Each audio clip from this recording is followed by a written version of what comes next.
So when I started, one of the approaches that I was taught by a mentor was, if you're going to do a transformation, take people to what better can look like and see if they actually like it. Show them their future and see if it's something they actually desire. So this is basically the model line approach that we've learned from Toyota. It's an internal proof of concept approach. I've been partnering with Nationwide Insurance for quite a few years, done this quite a few times and toured their Gemba, their actual shop floor a number of times, as well as Target. So I ended up taking the leaders to Nationwide. By the way, I saw some of the leadership from Nationwide here as well today. They're excellent. A lot of their materials are online. They present at conferences quite a bit. They have a book that's out there on their approach. So if you want to learn more, there's a lot of opportunities for that. This is a Gemba walk. So what you'll see up here in the upper left-hand corner is what we call nemawashi. There's actually two definitions for nemawashi. The version that we're talking about here is business-sponsored socializing. A lot of what we do involves change management, asking hard questions, asking people to change their behaviors, how they do their work. If you build a rapport with them before you make the ask, you're much more likely to be successful. So we actually sat down with Tom Pater, Kevin as well. Oh, Kevin is here from Nationwide, and a few other folks, and we had drinks with them first. We learned who they were as human beings, why they're doing this type of stuff, right? And this was a peer-to-peer interaction, right? So I helped set it up, and then I get out of the way, and then I have a VP talk to another VP who's in the same shoes, and they have a powerful conversation that I don't disrupt. Right? Same thing, director to director, things like that. That is much more powerful than me preaching about how good Nationwide is. They just get to hear from their peers, right? So we had dinner in Nemawashi. The top middle picture is actually the ground floor. Their, if you will, Scrum teams that they use. If you're not familiar, how many people in here are familiar with Agile Scrum? About half of you? Okay. There's a lot of versions of it, but the version that they use there is very effective. Part of why I like them so much as a model line is they've scaled this over a long period of time. They've been at it over a decade, and what I've seen in my career is often people will be sent to help fix frontline, right? Improve the frontline area, but then you have supervisor, manager, director, vice president, C-suite, right? And the conversations end up being, well, fix down here. All the rest of this is good, right? Let us know how it turns out. We'll attend the report outs, right? But fix here. No. Nationwide does this at scale, all the way up to the executive level. So what you see in the bottom picture there is, and the guy has an awesome name, Guru. Guru is one of the CIOs there. That's his visual management system. That's where a CIO, an executive, practices what he preaches. That's where he huddles twice a week, right, with his team, his direct reports. That's the hard part. Getting all the levels of leadership to practice this. Daily behaviors, that's where this beauty comes in. So these guys are fabulous. It just so happened that I was embedded with information services at Whirlpool. So for new learners, you don't take new learners to an environment where they have to do a translation. So I wouldn't take information service people, IT people, to a manufacturing floor because they have to do some type of translation in their head to, okay, how does this relate to code? Right? No, you take new learners to something that's very similar to their reality so they don't have to do that translation. You know, in this case, Nationwide Insurance, if you don't mind me saying, is basically a giant IT shop. They have 8,000 people in IT, I think, and this is public information, like $1.4 billion spend annually on IT, right? So there was a very nice comparison point to what we were trying to do within the information services department. Another example, Target. Target has had some bad press in the past. They had some data breaches, some stuff happened. They had a new CIO come on board, and it was beautiful. New CIO comes on board, walks the Gemba, sees all the IS areas that he's going to lead, and he sees this one team. And this one team is delivering better code, better quality, faster, with happier staff, and happier customers than all the other teams in IT. Who doesn't want attributes like that? And he said, why aren't we doing this everywhere? So they took that team as a model line and scaled it and expanded it. And they also set up what's called a dojo. It's a learning facility. There's a lot of ways to do training, right? A highly efficient training method is to take 1,000 people and put them through a 1-hour course, but it's highly ineffective. Efficiency and effectiveness is not the same thing. They took an effective approach. Teams that want to turn agile go in here for a 3-month tour duty, and they come out high-speed boogie-in with agile. They can hit the ground running with this. It's extremely effective approach. So if this is one way to develop behaviors, should we try it? So afterwards, another mentor taught me that you'll often face these questions. Go where you're needed or go where you're invited. It's beautiful if it's the same place. Doesn't happen very much, right? And if you're facing this question, always, always, always go where you're invited. The other approach is Sisyphean, right? So the myth about Sisyphus rolling the boulder up the hill for eternity, never making much progress. See a lot of heads nodding. Unfortunately, you can relate. Okay. If you go where you're invited, and it's the minority, right? It doesn't matter. If you're successful at transforming the people that are inviting you into their house, that starts to create a tipping point, and it becomes the majority, and it starts to influence the others in the organization, right? So you will eventually get to those who aren't inviting you in, and at that point, they'll have this beautiful and scary thing called peer pressure. And at that point, they'll be the minority. So after the model line visits, I come back with the executives. I've done this a few times in different organizations, and it's a genuine question. What did you see? What did you learn? Did you like any of it? Some leaders, executives, say, no, I didn't see anything of value there. In fact, it looks like a step backwards. Okay, no judgment. I won't work on producing or transforming your teams in that direction. That is not what better looks like to you. I'm not going after that goal, right? Other leaders are, wait and see, right? The whole adoption curve. Some leaders are like, why aren't we doing this right now? Okay, let's get started tomorrow, right? So I start working with those folks, the folks that invite me in to work, right? Those leaders, because I have, at that point, a vice president, in some cases global vice presidents, right? Huge span of control, who are saying, yes, I've just seen 10 years into my future. I want that. Beautiful.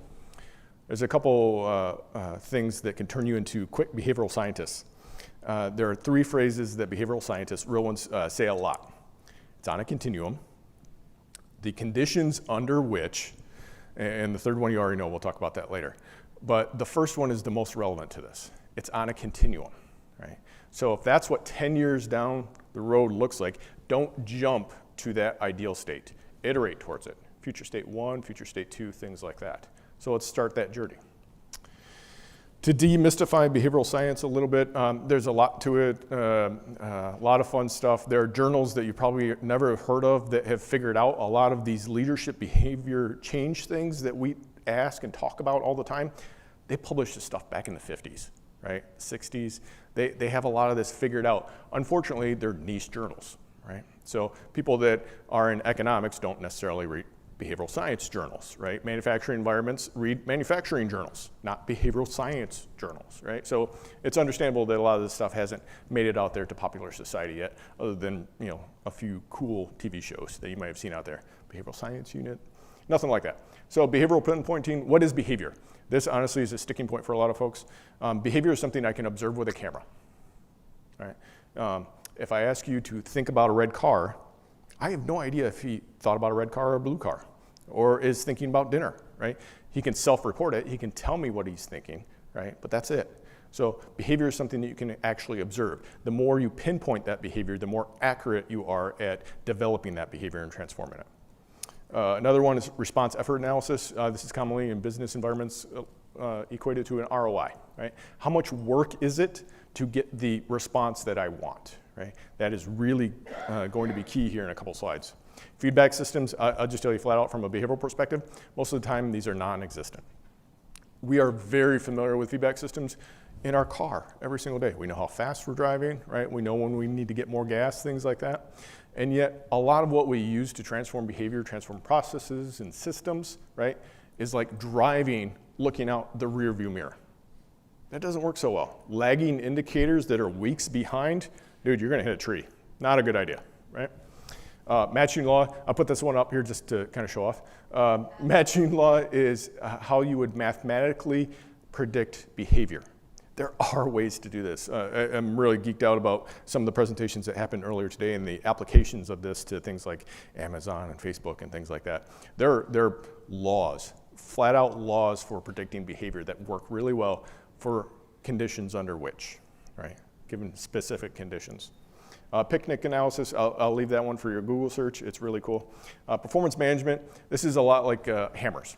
Hammers can produce works of art, right? Or they can destroy. And some of you might be able to relate, a lot of times performance management is used to destroy instead of set up people for success. Performance management is a beautiful thing when aligned with strategy. We talk a long time about that one. Gilbert, so I have a lot of, my contact information's on the last slide. Second to last slide, I have a bunch of books and recommendations. Gilbert, he has a book out there that's published, it's listed in the back. Guy's a genius. He really knows his stuff. There's a thing called a behavioral engineering model, and if I can entice you in any way to read his book, I'll talk about a couple quotes out of there. He treats human error as a myth. Often when we talk about human error, we try to say that it's a cause of something going wrong. He treats it as a symptom. There's a whole nother level of analysis to go into. There's a 6-box analysis that he likes quite a bit to see whether or not human error is really what's going on, or was the individual actually set up for failure? And most of the time, I'm going to go with that latter one. Okay, so rubification, patent pending. So why do we struggle with the CI stuff? Why do we constantly talk about why transformations fail? Why is this such a prevalent issue for us? It seems systemic in it. I'm going to say part of the reason is because we over-engineer our approaches. We make them too complicated getting out of the gate. Right? It's crawl, walk, run, not Usain Bolt right out of the gate, right? It's too much of an ask. There's a lot of work in maintaining these CI systems. Let's see if we can develop a little bit of behavior first and then build on that incrementally, right? Just like the Agile approach, okay? So, if you're gonna, hopefully nobody brought anything really heavy to throw at me. I'm gonna talk about a couple taboo things.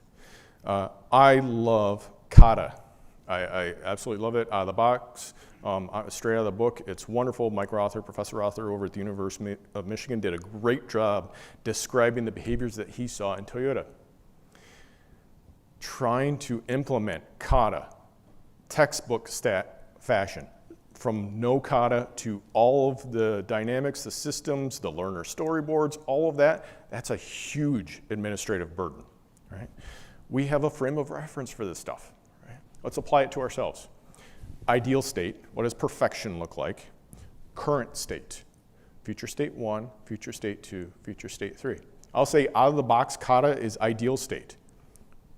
Folks, we gotta iterate towards that. Work towards it incrementally. Right? Build on our successes, not just jump to the whole thing. Nobody threw anything. Okay, cool. So how can we simplify this? This was actually taught to me before the kata book came out, and it's right in line with one of the questions that's in there. I'm actually going to spend more time on this than I usually do because I think this can scale and help folks right when you leave here. It's such a simple framework. Right in line with kata, and if you can get people to do this, it's powerful. So what is your goal? Questions 1 and 2 should have numbers in them. What's your goal? What's your actual? Here's the tricky part. The difference between 1 and 2 is a gap. The question we love to ask is, what is the problem that we're trying to solve? That's your answer. The problem that we're trying to solve is the gap between 1 and 2, okay? The closer you are to having actual numbers in there, the quicker you can get to alignment on something or misalignment and be able to see it quickly. 3 is what is the cause of that gap. 4 is what is your plan to address it. And then 5, I love question 5. Please, please, please don't remove question 5 if you adopt this. As a leader, how may I help you? If the team's stuck, we don't have an actual goal. You asked us to fix something, we don't even know what direction to go in. Oh, I'll help you with that as a leader. They can get stuck in any of these. We have our goal, we know our current state, our actual where we're at today.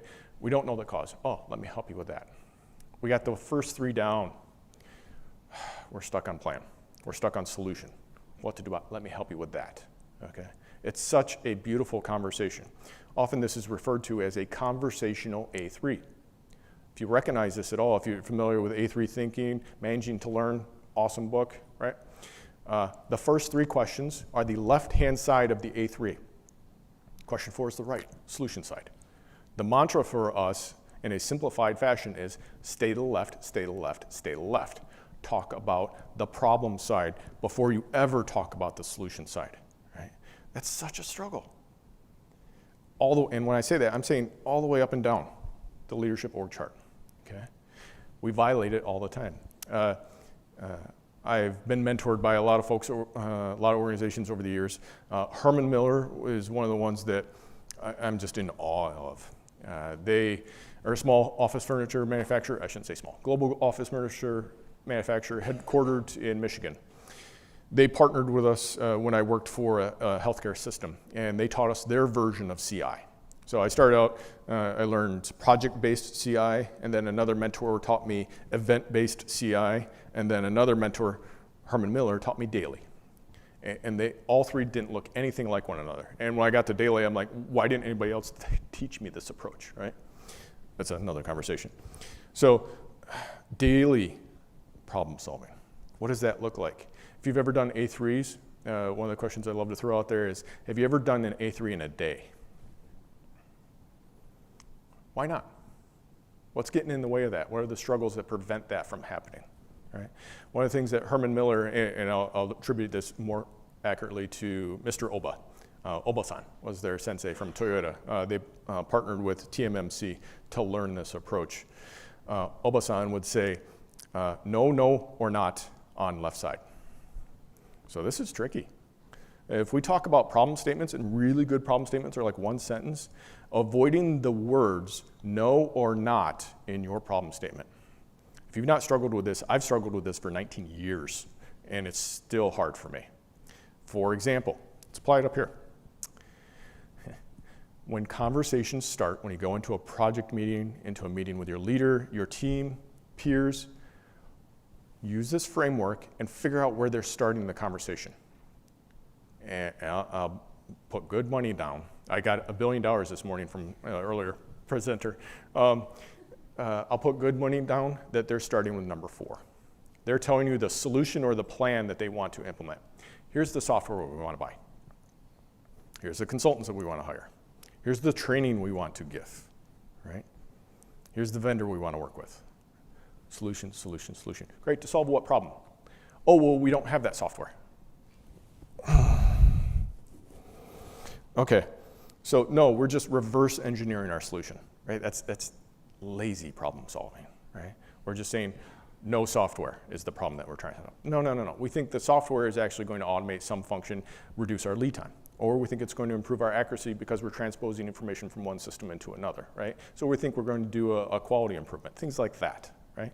That's what we're actually trying to go for. The example that we use to try to get people to internalize this is a non-relevant example. So from a behavioral science perspective, use non-relevant examples when you're trying to teach a model. That way people don't get stuck in the example, they learn the model instead. So if they're trying to learn this model and you're teaching it to IT people, don't use IT examples. We use sprinklers. So the example that we use, the non-example that we use is number 4, I want to implement underground sprinklers. Okay, to solve what problem? Anybody? No underground sprinklers. That's where they come, first time, right? They're learning this approach, and that's what they put up in 1 and 2. No underground sprinklers. But here's the thing that we learned from Oba-san is that limits your thinking, that limits your problem solving. And you know it does, and you know it's a bad approach, and you know you're not at current state, right? If you can only take one path. If my problem statement is no underground sprinklers, there's only one path I can take to question number 4, to my solution. Underground sprinklers, right? No, that's not the problem I'm trying to solve. The problem I'm trying to solve is dead lawn. It looks bad. Neighbors are complaining. I'm about to get fined, things like that, right? So if dead lawn is the problem that you're trying to solve, Where can you go with that? Anyone? What's that? Artificial lawn, yes. Paint the lawn. Rip up the lawn and install rocks, right? There's so many options that you have if you're at true current state, right? But if you only have one path, you're not at true current state, okay? A little bit of preaching. Sorry, you put me on stage. I also want to use this. So Shingo was mentioned earlier. It was an excellent presentation that happened. I want to say you can also use this in the same mentality as a Shingo assessment. So if you've looked at lean maturity assessments and things like that, you can use this framework to assess current state problem-solving thinking behaviors in your organization. When you walk into meetings, again, having discussions, what's happening? Are people talking about number 4? As they evolve, as they mature with their problem-solving ability, they start to switch the order around. And eventually they start with number 2. Oh, sorry, this happened again. We're a Google Suite company, not a Microsoft Office. So when it gets, what is it called? Converted into Microsoft Office, this happens. So indexing with 1 is absolutely of no value at all. So this should be 1, 2, 3, 4, 5. Perhaps everything I just said makes a little more sense now. So the fourth one, plan, is where a lot of conversations will start when problem-solving behavior is beginning. As people evolve, they start to use actual. Oh, this is where we're at today. Then they start using, and this is our goal, and then they start getting into cause and things like that. Thank you.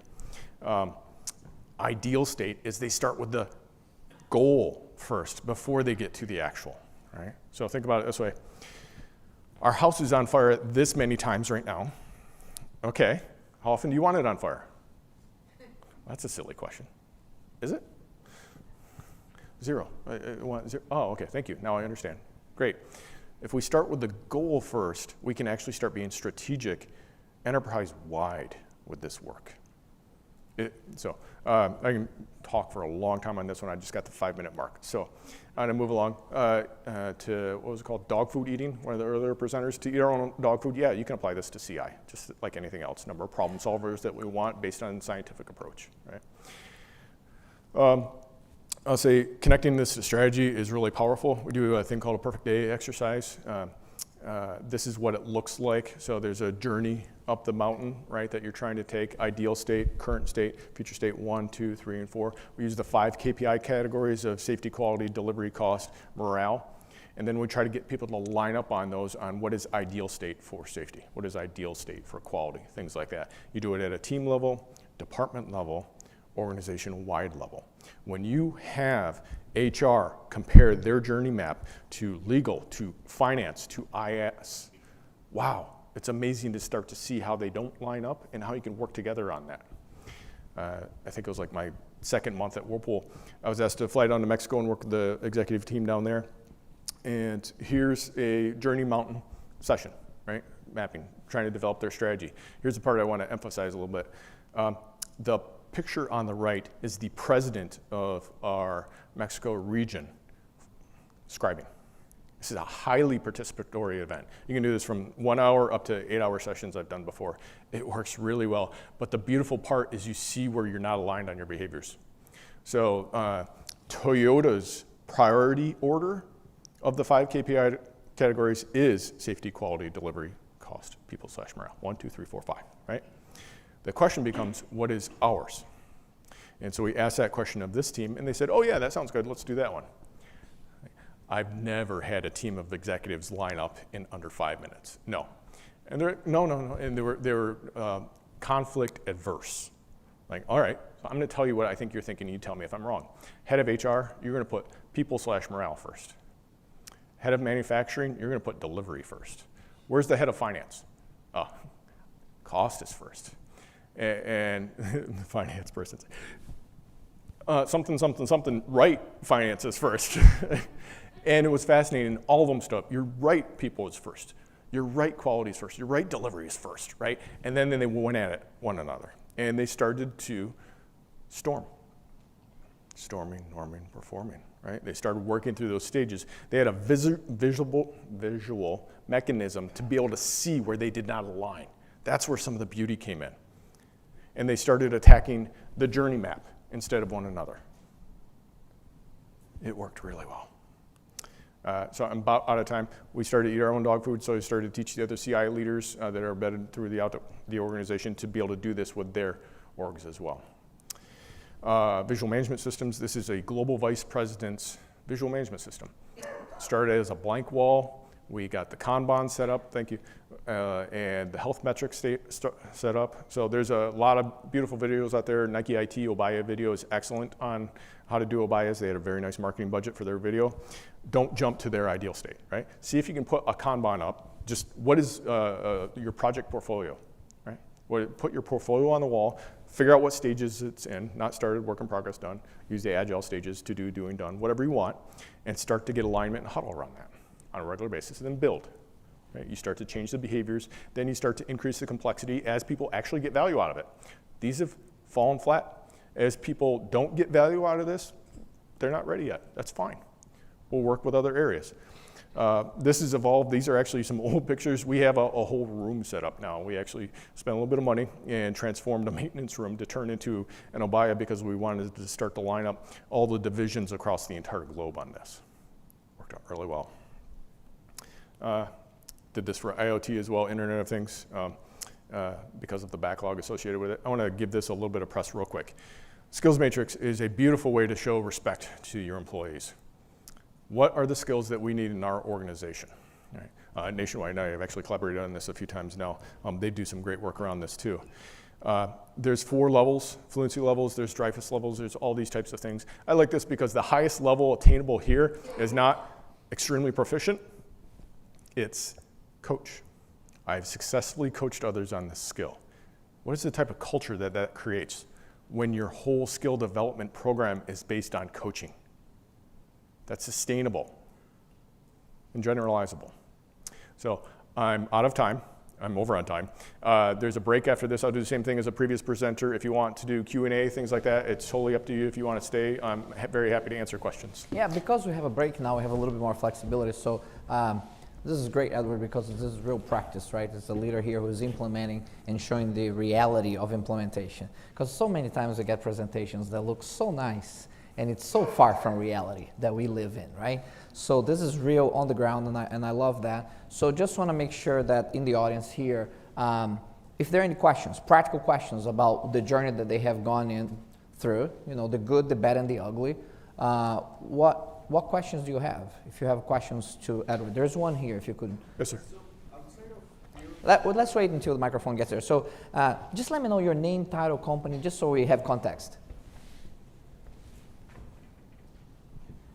My name is Pranav. So outside of peer pressure that you mentioned that is usually very easy to use for leadership sort of engagement, what other tactics have you used to accelerate or reinforce lean behaviors in leadership?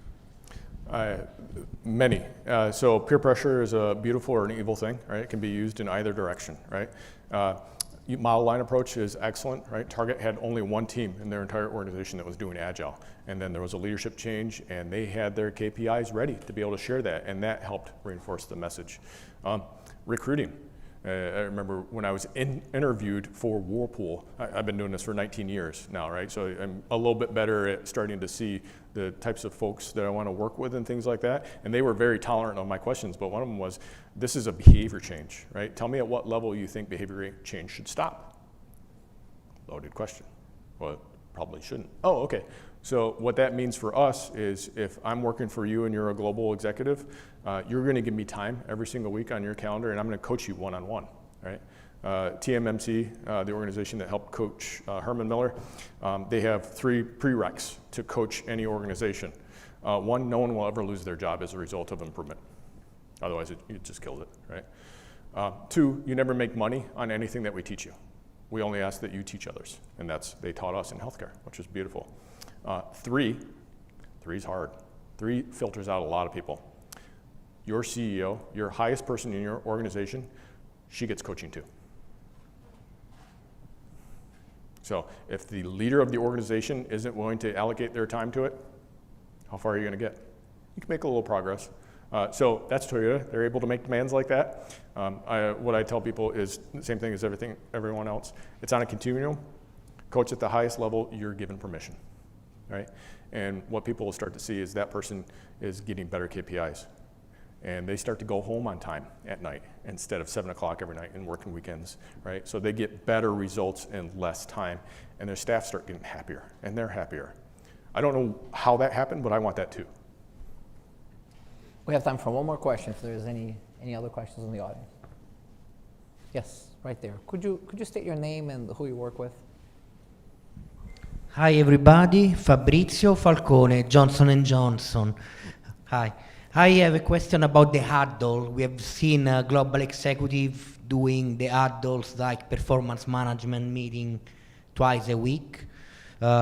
These are being cascaded to also down, or it's only on the leadership level?